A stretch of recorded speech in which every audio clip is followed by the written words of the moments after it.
So we're back for another VGC guide, and this time we're looking at Zapdos. It's got Tailwind back.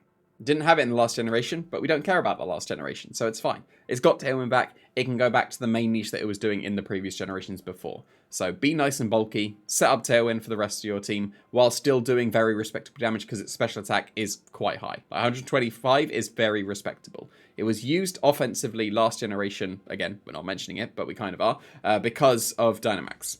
So being able to go for max airstream with Hurricane was very big. But now that that's not an option anymore, if you're going offensive with an electric flying type, you should probably be Thunderous Therian instead. Because that's faster, like only just faster, but also stronger.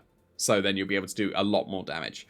Because you're not going for Zapdos over Thunderous Therian in the previous one because of max airstream. So yeah, now Zapdos can go back to what it was doing in the previous generations, be nice and bulky, set up the Tailwind. Also, it gets Roost, so it's going to make it quite hard to KO as well. Factoring in the Citrus Berry also, going to get some nice recovery, give it even more longevity. Factoring in the Citrus Berry, the bulk on the defensive side is able to survive a banded Urshifu. So banded Urshifu Surging Strikes, that is. I guess technically it's going to be the Wicked Blow could get you because the Surging Strikes activates the Citrus Berry on the second hit. But yeah, Urshifu's probably going to be a benchmark. I'm going to be using it for a lot of my Pokemon. Speed outspeeds a Choice Scarf Chi-Yu, for sure, even if they're timid, which they shouldn't be, but they might. So, and then it's going to be able to hit the bump with the special attack. You see, you get 2 for 1, and then dumped into special defense. So, yeah, still going to be very, very nice and bulky. Thunderbolts, for sure. Like, there's no reason not to have Thunderbolts. Tailwind and Roost is the main reason you'd be running Zapdos in the first place. And then this last slot is going to be open for what your favorite is. Like, Protect, Detect, whatever is fine.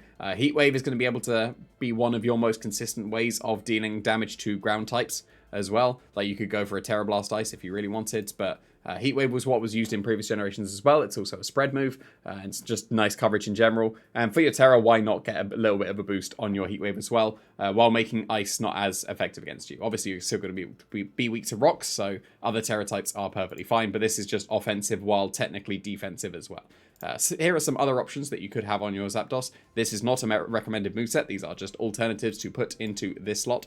So yeah, Hurricane will be very nice on rain teams. I wouldn't recommend it if you don't have rain. It's very inconsistent. Like 70 actually is just not worth, in my opinion. You do want to be trying to be as consistent as possible. On rain, sure. But then you've got a Pelipper as well, and that's probably setting up Tailwind. And then at that point, why don't you just go with Thunderous Therian?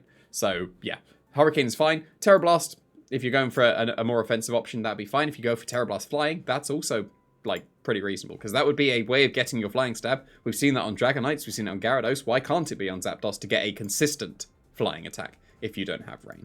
Eerie Impulse was used previously in the last generation as well, because reducing their special attack by 2 stages is significant. It could make your Zapdos unkillable. It could like make one of the old partner Pokemon unkillable as well.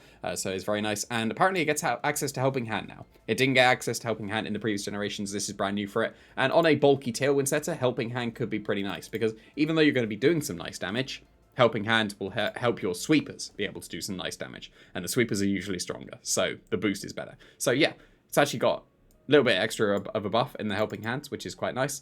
But it's going to be able to do what it did in the previous generations.